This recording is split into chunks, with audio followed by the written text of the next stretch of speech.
తాకట్లో ఉన్న బంగారాన్ని విడిపించి ఆ రోజున మార్కెట్ ధర కట్టి మిగిలిన డబ్బును మీకు అందిస్తుంది కొమ్మూరి గోల్డ్.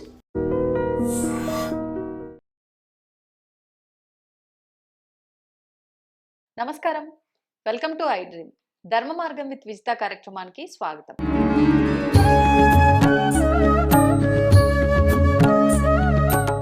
ప్రస్తుతం మనతో పాటు ఉన్నారు ప్రముఖ ఆధ్యాత్మికవేత్త, సంగీత విద్వాంసురాలు శ్రీమతి ముట్నూరి పావని గారు. ఇప్పుడు అమ్మతో మాట్లాడి మరిన్ని విషయాలు తెలుసుకుందాం.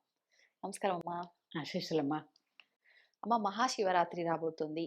మహాశివరాత్రి అనగానే ఇది రాత్రికి సంబంధించిన, అంటే లింగోద్భవ కాలము అని చెప్పి రాత్రి సమయంలో పూజ, ఆరాధన, అభిషేకాలు చేయటం వల్ల మనం అనుకున్నవన్నీ కూడా నెరవేరుతాయి అని చెప్పి, ముఖ్యంగా శివుడు అంటే ఐశ్వర్య ప్రదాత అని, అన్నీ కూడా ఐశ్వర్యాలు ఆయన ఆధీనంలో ఉంటాయని, గ్రహాలు కూడా ఆయన ఆధీనంలో ఉంటాయని, ఈ రోజున విశేషంగా మనం ఆరాధిస్తే ఖచ్చితంగా ఫలితం ఉంటుంది అని రకరకాల విశ్వాసాలు అయితే ఉన్నాయి. అసలు ముఖ్యంగా ఈ మహాశివరాత్రి జరుపుకుంటున్నాము అని అంటే దాని వెనకాల ఒక ఆంతర్యం అయితే ఉంటుంది. ఏంటి ఆ ఆంతర్యం? మరి నిజంగా ఈ మహాశివరాత్రి పండుగను మనం ఎలా జరుపుకోవాలి, దాని వివరణ ఇవ్వండి. తప్పకుండా. శివరాత్రి సందర్భంగా ఆ పరమేశ్వరుణ్ణి తలుచుకుని మనం అవన్నీ చెప్పుకోవడం అనేది మన మహద్భాగ్యంగా భావించాలి. అవునమ్మా.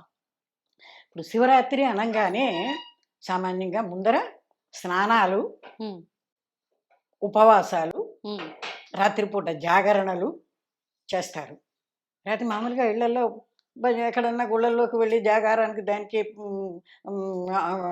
వెళ్ళడానికి వీలు లేని వాళ్ళు ఇళ్లలోనే ఉండి చక్కగా ఏదో భగవంతుడి ధ్యానం చేసుకుంటూ రాత్రి 12 గంటలకి లింగోద్భవ కాలం ఆ టైంకి సరిగ్గా చక్కగా హారతేది ఇచ్చి దేవుడికి పడుకుంటారు.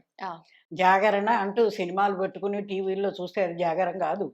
ఆధ్యాత్మిక మార్గంలో నడిచినప్పుడే అది ఒక జాగరణగా మనం చెప్పుకోవాలి. సరే, ఫస్ట్ పరమేశ్వరుణ్ణి ఒక చిన్న ప్రార్థనా శ్లోకంతో చెప్పుకుని మనం కథ చెప్పుకుందాం. అలాగే.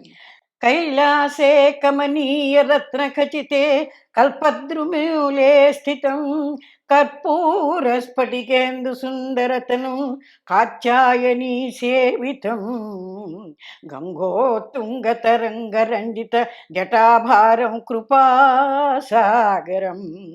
కంఠాలంకృత శేషభూషణమహం మృత్యుంజయం భావయే మృత్యుంజయం భావయే.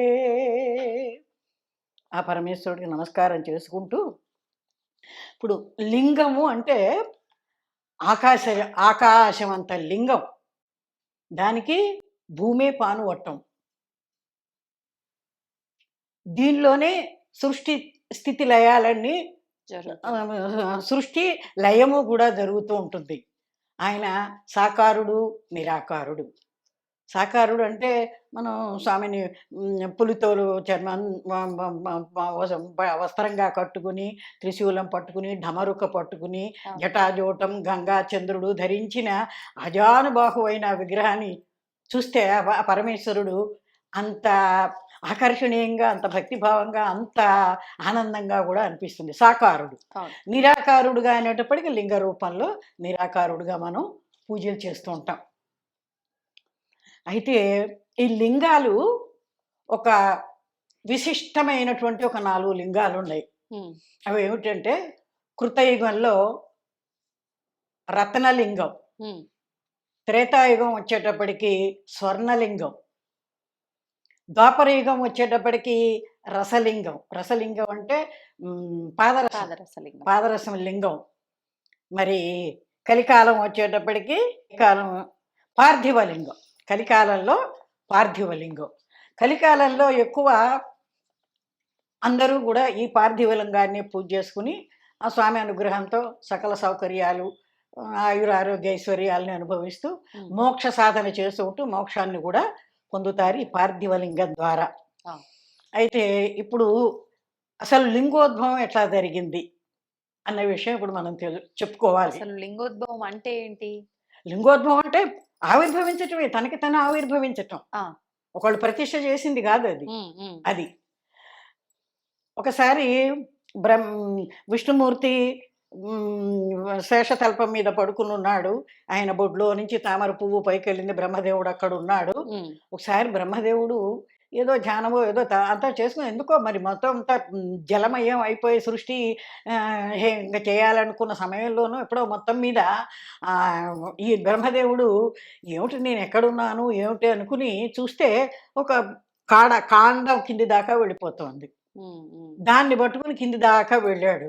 వెళ్ళేటప్పటికీ అక్కడ విష్ణుమూర్తి గారి బొడ్లో నుంచి ఉన్న పద్మంలో నుంచి ఈయన వచ్చినట్టుగా ఆయన్ని చూశాడు. అక్కడికి వెళ్ళి ఎవరు నువ్వు అడిగాడు, విష్ణుమూర్తిని అడిగాడు బ్రహ్మదేవుడు. ఎవరు నువ్వు అన్నాడు.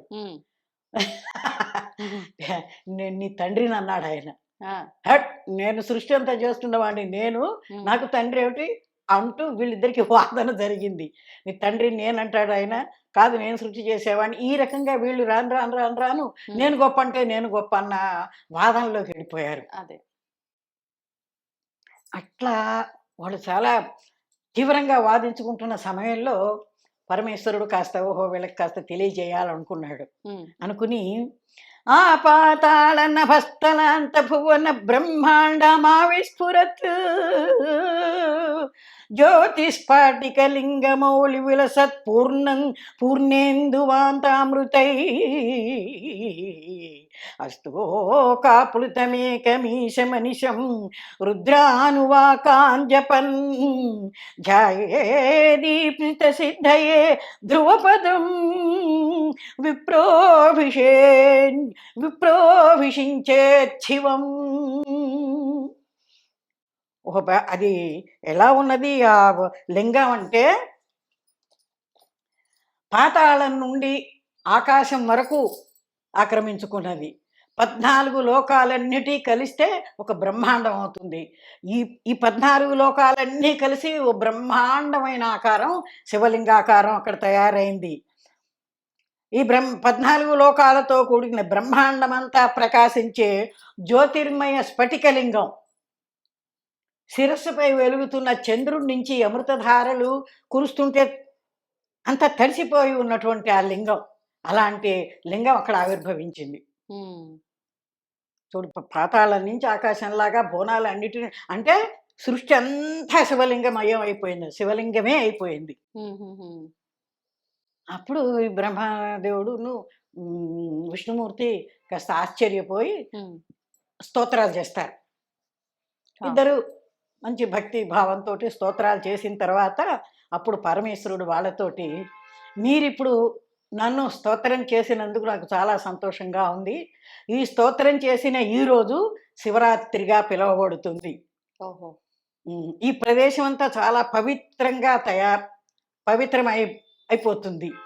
తర్వాత వచ్చి ఇదే అరుణాచల క్షేత్రంగా ముందు ముందు ప్రసిద్ధికి ఎక్కుతుంది అని చెప్పాడు ఆయన. ఆ బ్రహ్మాండ లింగం నుంచి వచ్చిన మాటలు అవి. అరుణాచలం అంటే అదన్నమాట. అరుణాచలంలో అగ్నిలింగం, స్ఫాటిక జ్యోతిర్లింగం అని చెప్పాను కదా. సరే, తర్వాత వాళ్ళని సరే ఈ లింగానికి మొదలు చివర కనుక్కురండి మీరు అన్నాడు. వాళ్ళిద్దరు మరి నేను గొప్ప అంటే నేను గొప్ప అనుకుని వాదించుకుంటున్నారు కదా, వాళ్ళతో సమాధానం చెప్పాలంటే సరే విష్ణుమూర్తి వెంటనే పాతాళానికి వెళ్ళిపోయాడు. బ్రహ్మదేవుడు ఆకాశానికి వెళ్ళాడు. చూశారు, ఇద్దరికీ కనబడలా. విష్ణుమూర్తి అయితే ధర్మంగా వచ్చేసి నాకు కనబడలేదు, నేను చూడలేదు అన్నాడు ఆయన. బ్రహ్మదేవుడు మాత్రం పైదాకా వెళ్ళి ఆయనకి కనబడలా. కానీ తిరిగి వస్తూ ఉంటే ఆకాశాన్ని నుంచి గాలు కొట్టుకుపోతూ ఒక సంపెంగ కాదు మొగలి పువ్వు కొట్టుకొస్తూ కనిపిస్తుంది. అప్పుడు దాన్ని పట్టుకుని మరి ఇట్లా నేను చూడటానికి వెళ్ళాను, నాకేం కనబడలేదు, కానీ నేను చూశానని నువ్వు చెప్పాలి కాస్త సాక్ష్యం అని దాన్ని అడుగుతాడు. పువ్వు సరే అని అంటుంది. సరే, మళ్ళీ వాళ్ళిద్దరూ కలిసి వస్తూ ఉండగా ఒక గోవు కనిపిస్తుంది. ఆవును కూడా అడుగుతారు.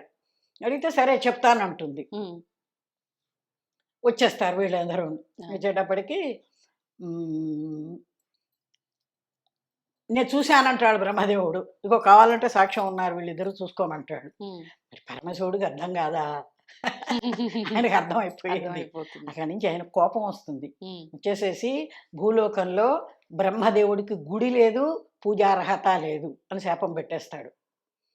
అట్లాగే మొగలి పువ్వుకి దానికి కూడా పువ్వు అందులో శివుడికి అసలు పెట్టకూడదు. ఏదో వరలక్ష్మి అమ్మవారు పూజలు అవి చేసుకున్నప్పుడు అలంకారంగా పెట్టుకుంటారు తప్ప మొగలి పువ్వుని పూజగా నామానికి పువ్వు పెట్టేటట్టుగా అర్హత లేదు దానికి కూడాను. హ్మ్. అయితే మరి ఆవు తోకకి ఎందుకు పూజ చేస్తాం చెప్పు? అదే అంటే తోకతో నిజము అని చెప్పి అది. చెప్పింది. తలతో అందుకని కాదు అని. ముఖంతో చూశాడని చెప్పింది. తోకతోటి చూడలేదని నిజం చెప్పింది ఆవిడ. అందుకని ఆ తోకని పూజ చేసేటటువంటి వరాన్ని ఆ పరమశివుడు ఆవుకిచ్చాడు.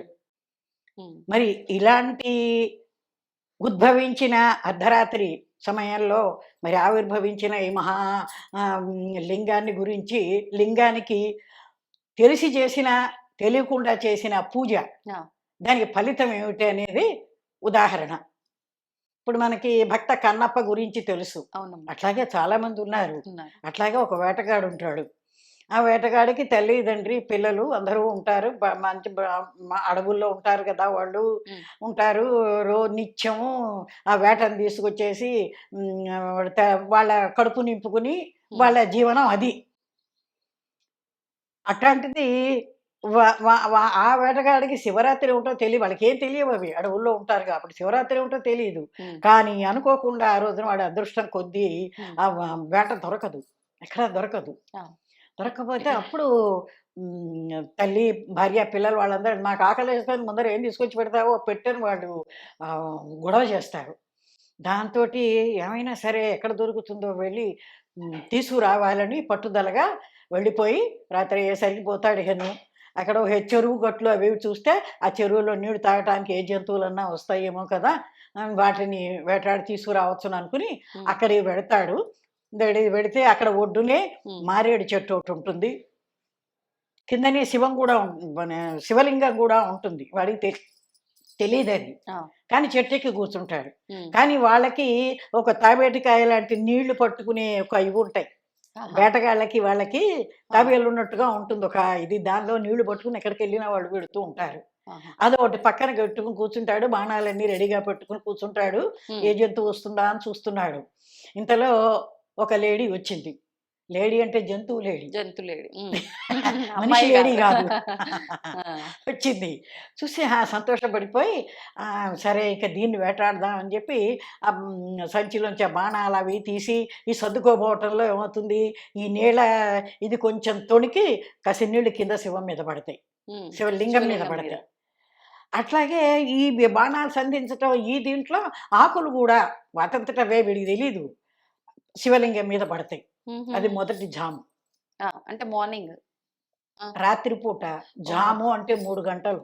హ్మ్. అంటే రాత్రిపూట 4 జాములంటే 4, 3 12 గంటలు రాత్రిపూట, 12 గంటలు పగలు గదా! 24 గంటలు రోజుకి. మొదటి జాము అంటే సాయంత్రము. రాత్రి నుంచి ఆ! తెల్లవారుజాము వరకు మొత్తం మీద 3 గంటల చొప్పున 4 జాములు ఆహా! ఉంటాయి. సరే వ వ లేడీ రాంగానే చూసేసి దాన్ని సంధించబోతుంటే హ్మ్. అది అడుగుతుంది. "ఏం చేయబోతున్నావు నువ్వు" అని. హ్మ్. అడిగితే మరి నిన్ను వేటాడి తీసుకెళ్ళి మేము కడుపు నింపుకోవాలి. హ్మ్.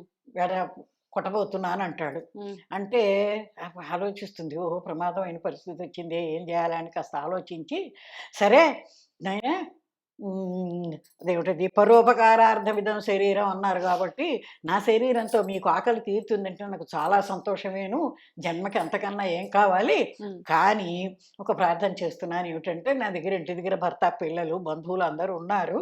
నేను వాళ్ళకి జెప్పి పిల్లల్ని వాళ్ళకి అప్పజెప్పి నేనొస్తానంటే వాడు ఒప్పుకోడు. ఒప్పుకోకపోతే, ఇహ చూడు నేను ఏదో ఫలానా ఆ పాపం చేసిన దైవ నింద చేసిన పాపాన ఎవరు పోతారో, ఆ పాపాన పోతా నేను. రాకపోతే ఆహా! అన్ని ప్రమాణాలు చేస్తుంది. ఎన్ని ప్రమాణాలు చేస్తుందో. అన్ని రకాల ప్రమాణాలు చేసి చెప్పేటప్పటికి వాడు కాస్త సరే ఏదో చెప్పింది సరే పోన్లయితే వెళ్ళిరా అని పంపిస్తాడు. అక్కడికి ఓ జాములో జలంతోటి పత్రితోటిను శివలింగానికి పూజ అయింది. హ్మ్. ఇంకొక రెండో జామ వచ్చేటప్పటికి ఇది వెళ్ళిపోతుంది. ఇంకొక అవన్నీ బంధువులు అవన్నీ నీళ్ళ దగ్గరికి తాగటానికి వస్తాయి కదా! ఓ కుటుంబం అదంతాను వల్లేళ్ళ కుటుంబం. హ్మ్. ఇంకోటొస్తుంది.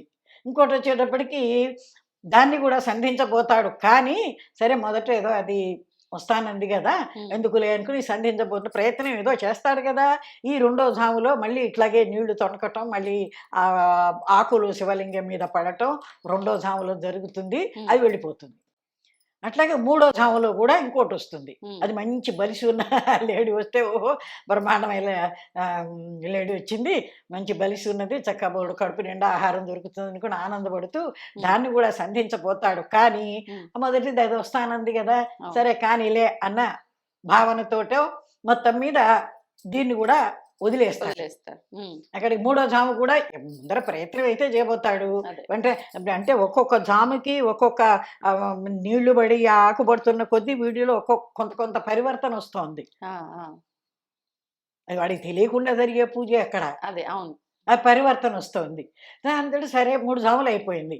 4వ జాము అయ్యేటప్పటికి ఈ లేడీ ఇంటి దగ్గర భర్తతోటి పిల్లల్ని చూసుకోండి మీరు, నేను పెడతాను ఇట్లా దేనికి అనేటప్పటికీ తండ్రి అంటాడు, తల్లి చూసుకోవాలి, తల్లిది బాధ్యత అది, నాకెక్కడ చేతనవుతుంది, నేనే పెడతాను ఆ దానికి, నువ్వే పిల్లల్ని చూసుకుంటూ ఇక్కడ ఉండు అంటాడు. వినదు. సరే మొత్తం మీద ఇద్దరు బయలుదేరతారు. వీళ్ళిద్దరు పెడుతుంటే పిల్లలు ఊరుకోకుండా వాళ్ళు వెంట పడతారు. వాళ్ళ బంధువులు మిగతా ఉన్న లేళ్ళు ఇవన్నీ కూడా మొత్తం అందరూ ఇక్కడికి వస్తారు.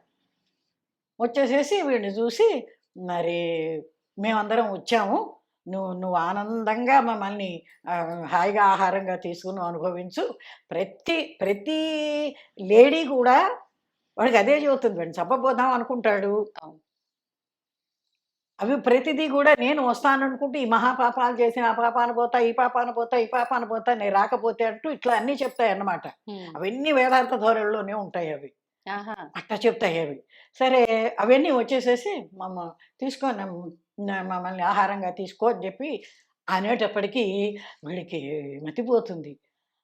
జంతువులు అయ్యుండి అంత ధర్మపథంలో ప్రవర్తిస్తూ శరీరాన్ని అప్పగించటానికి అంత ధర్మంగా అవి ఉన్నాయి. అవి నేను మానవుడిని పుట్టి నేను ఆ జంతువులన్నింటి చంపి ఇంత ఘోరంగా నేనున్నాను, ఇట్లా కాదనుకుని ఆ బాణాలను కింద బారేస్తాడు. ఎప్పుడైతే వాడిలో శాంతం ఈ మార్పు వచ్చేసిందో వెంటనే సాక్షాత్ పరమశివుడు ప్రత్యక్షం అవుతాడు అక్కడ ఆ లింగంలో నుంచి. వీడికి కాస్త జ్ఞానోదయం అయింది, జంతువులను చంపకూడదన్న దీని వచ్చేసింది కదా, వచ్చేస్తాడు ఆయన. అది సంతోషపడతాడు భగవంతుడు.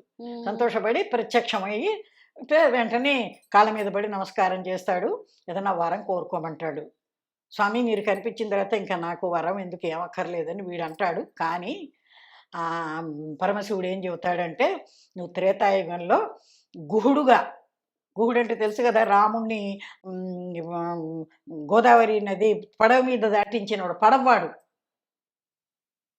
అక్కడ రాజ్యానికి రాజుగా ఉంటావు నువ్వు, నీ పేరు గుహుడుగా ప్రసిద్ధికి ఎక్కుతుంది, నీవు రామచంద్రమూర్తి వస్తాడు, నీకు దర్శనం ఇస్తాడు, నీకు మోక్ష ప్రాప్తి కలుగుతుంది అని అట్లా వరం ఇచ్చేసి వరం ఇస్తాడు. ఇంతలో ఈ జంతువులన్నీ కూడా చూస్తూ ఉంటాయి కదా, ఇవన్నీ కూడా భగవంతుడు దర్శనం చేసుకునేటప్పటికీ వాటికి కూడా జన్మరాహిత్యం అయిపోయి అవి కూడా పుణ్యలోకాలకు వెళ్ళిపోతాయి.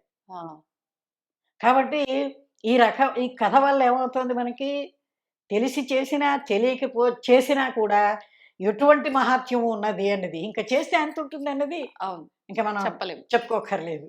అంత మహాత్మ్యం కలిగినటువంటి ఈ Mahashivratri.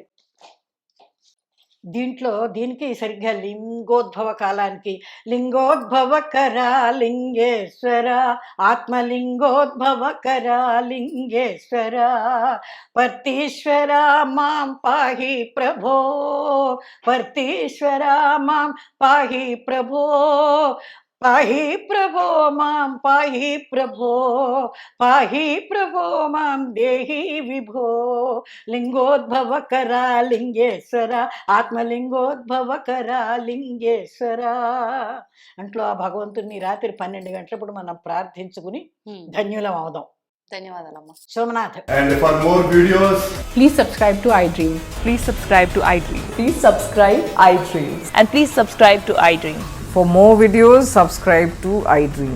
please like, share and subscribe to the channel. Congratulations, iDream. Subscribe to iDream. Subscribe to iDream. So subscribe to iDream Media. IDream team అందరికి huge congratulations. Please subscribe iDream Media. Please subscribe to iDream. Subscribe iDream. Please subscribe to iDream. IDream అంటే నా కళల ఛానల్ను subscribe చేసుకున్న నోరు తిరుగుతలేదు, మీరైతే గంట గుర్తు కొట్టండి. For more such videos, please subscribe to iDream. Subscribe to iDream. Please subscribe to iDream. Please subscribe iDream Media. Please do subscribe to iDream. Please subscribe to iDream Media. For best entertainment and information, please subscribe iDream. And don't forget to subscribe to iDream.